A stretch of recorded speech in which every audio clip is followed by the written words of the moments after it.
8 Days of Diapers, Scene 2, Traditions. Andy stood over the kitchen garbage can, a big potato in one hand and a peeler in the other. It was Friday, late afternoon, and he was helping his mother make latkes. The crunchy potato pancakes were one of Andy's favorite foods, and helping his mother make them had become something of a tradition in years past. Still, he contemplated sitting this year out. Jake was old enough to finally be useful in the kitchen, and Andy felt it was time to pass the torch. But when he found Jake dawdling instead of peeling, asking dumb questions like, "How come grandmas have carrots in them and yours don't?" Andy took the peeler from his brother's idle hands and went to work. His mother wouldn't say it, but he was sure she was grateful. It was already dark when the Greenbaums sat down to eat. They enjoyed a modest meal, nothing like the family feast which awaited them on Saturday. When they were finished and the plates were cleared, Andy and Jake left the kitchen for the dining room, where a brass menorah waited on a plate covered with tinfoil to catch the dripping wax. 8 candle holders stood in a row before a raised Star of David, while the 9th candle holder formed a row of 1 in front. Andy's mother had already put the first night's candle, a red one, in the far right candle holder. Another, white candle, the eventual shamas, or helper, lay flat on the silver foil. Hanukkah! Jake yelped excitedly. Andy, only slightly more composed himself, didn't have the heart to tell him to calm down. "Don't forget your kippah, boys," their father reminded him, his head already covered. Andy kept one beside his prayer book for Hebrew school and went to fetch it. When he returned, he found his brother wearing a brightly colored winter sock hat with a pom-pom at the end. "You look stupid," Andy told him. "Nah," Jake protested. "Dad, make him take it off." "I think he's okay wearing it tonight," their father said. "But not tomorrow." "Definitely not," their mother seconded. With no further ado, the family gathered around the menorah. Andy's father struck a match, lit the shamas and passed it off to Andy, who was surprised to take the burning candle in his hand. "Time to put your Hebrew to good use," his father said. Andy nodded, and, after a moment's hesitation, began to read prayers from the candle box while setting the red candle ablaze. They were transliterated, but he focused on the Hebrew characters above the English text. He knew he needed to take this ancient, tricky language and make it his own if he stood any chance of getting through his bar mitzvah. The Hanukkah prayers would be good practice. His voice wrestled with the syllables, but in the end, he nailed it, even the extra prayer for the holiday's first night. "Very nice, Andy," his mother said as she took the dripping shamas and placed it in the holder. Everyone scattered after that, each to retrieve a card or a gift. Andy had gotten his parents a picture frame and a small card to go with it. He wrapped it himself and kept it stowed in his closet for 2 weeks. It wasn't much, but it was the best that he, 12 years old and devoid of income, could do. For Jake, he got gelt. The chocolate coins were likewise a chia pie gift, but he knew they would satisfy Jake just fine. His brother loved candy and it showed. Moments later, with the candles burning a room away, the family regrouped in the living room to exchange gifts. Andy spotted 2 large packages, wrapped in white and blue paper. He had not forgotten about the diapers, obviously, but now he began to wonder if that would be it.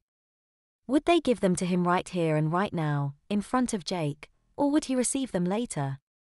Would they come in lieu of another gift, or would they be a supplement? Andy swallowed hard and forced his attention back to the ritual at hand. He and Jake both presented to their parents first. His picture frame elicited another, "Very nice, Andy," from his mother and a "Thank you, son," from his father, while they both oohed and ahed over Jake's crappy arts and crafts collage as only parents knew how. Andy might have been mad about that, but what happened next erased all his animosity. He and Jake turned toward one another and simultaneously presented each other with identical bags of gelt. The entire family burst out laughing, and it took them all a good moment or two to recover. "This one is for the both of you," their mother said, pushing one of the packages between them. Jake tore at the wrapping paper with savage abandon, revealing a brand new Nintendo Wii. "Wii," he shouted. "Awesome." Andy felt himself grow excited too. Maybe it wouldn't be so bad sharing with Jake. If anything, he knew he would no longer be the worst player. "I don't want you to spend all day in front of this thing," their father said. "The first sign of your grades going down, it's going right in the closet." "Understood." They nodded in unison and their mother handed them each an envelope. Inside was a card and a Toys R Us gift certificate. "Thanks, Mom." "Thanks, Dad," Andy said. "Thanks, Mom." "Thanks, Dad," Jake parroted. "Jake's is a bit more," their mother explained. "Because Andy is getting this." She handed him the last remaining package and he took it with sweaty palms and bated breath. He knew what was inside, but he was still reluctant to open it. What if his father was right? What if it really wasn't all it cracked up to be? Diapers were a dream for him, a fairy tale, and he was old enough to know those never came true. Still, he had to find out for himself. It was destiny, he thought, as he peeled off the paper. Inside, Andy found a 20-count pack of Depend-fitted briefs, a tub of wipes and a container of Johnson & Johnson baby powder. He ran his hand over the green bag of diapers, the plastic sending a small jolt to his fingertips. They were real, they were here and they were his. He was so happy he could cry. Jake, on the other hand, was laughing. "Andy got diapers, Andy got diapers," he taunted. It took some of the wind out of Andy's sails, but it was to be expected. "Jake, this is what your brother wanted," their mother calmly explained. "He's going through a phase right now and there is no reason to be mean to him about it." "But it wasn't all that long ago that you were in diapers, mister," she said. That shut him up. Jake had been a late trainer. He was 3 when he stopped having daytime accidents and he continued to wet at night for a few months thereafter. Satisfied, their father asked. Andy said. "Well," his father said, clearing his throat. "As long as you're happy." It was clear his father wasn't entirely comfortable with the whole arrangement, but that made Andy love him even more. He knew that meant he cared. "Dad, can you set this up?"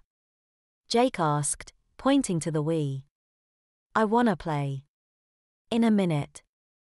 Andy wanted to set the Wii up himself, to show that, despite the diapers, he was still capable of doing plenty. His mother, however, had other ideas. "While they're doing that, Andy, why don't you come with me?" she said. She'd gathered up the bag of diapers and motioned for Andy to grab the rest of the supplies. Together, they retreated to the privacy of his room. "How you choose to use these, if you choose to use these, is up to you," she told him. "I only ask that you be sanitary. Wrap them up in a plastic bag when you change and for God's sake, change regularly." "Yes, Mom," Andy said. He felt like he was being talked down to. Was that part of it too? "Now," she said. "It's been a while, but I should still remember how to do this." "Mom?" Andy asked, confused. "Are you going to put a diaper on me?" "Just this first one," she said. "Just so you can see how it's done. After that, it's your responsibility." Andy nodded. So he wasn't getting changed, after all. It wasn't quite what he wanted, but, he reasoned, it was certainly good enough. Come to think of it, it was probably better this way. It was less for him to feel weird or guilty about. Following his mother's instructions, Andy disrobed and lay back on his bed. His mother unfolded the first of the briefs and slid it under him, the top even with his lower back. These are a little big on you," she observed. "That means they'll rise a little higher. Be careful not to let them ride too high in the back though." "I won't," he answered. Andy took in the rest of his mother's advice while she powdered him.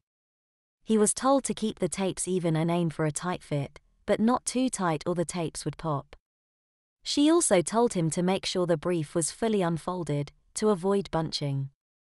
There, she said, after pressing down the last of the tapes. How's that? It feels good, Andy answered. It did, too. Having a diaper around his waist seemed to suck all the tension right out of him. That he was Jewish, that he couldn't throw a football to save his life, that he had a kid's bike and unstylish clothes, none of it seemed to matter now. He had his diaper and he felt safe and secure, so much so that he began to wiggle around on his bed, oblivious to how dumb or strange he must look. You know, his mother said, smiling down at him. Maybe you're onto something.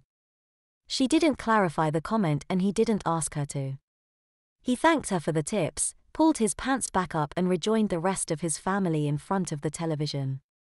His dad had the Wii set up and Jake was busy crafting his me, a digital avatar, which, of course, looked nothing like him.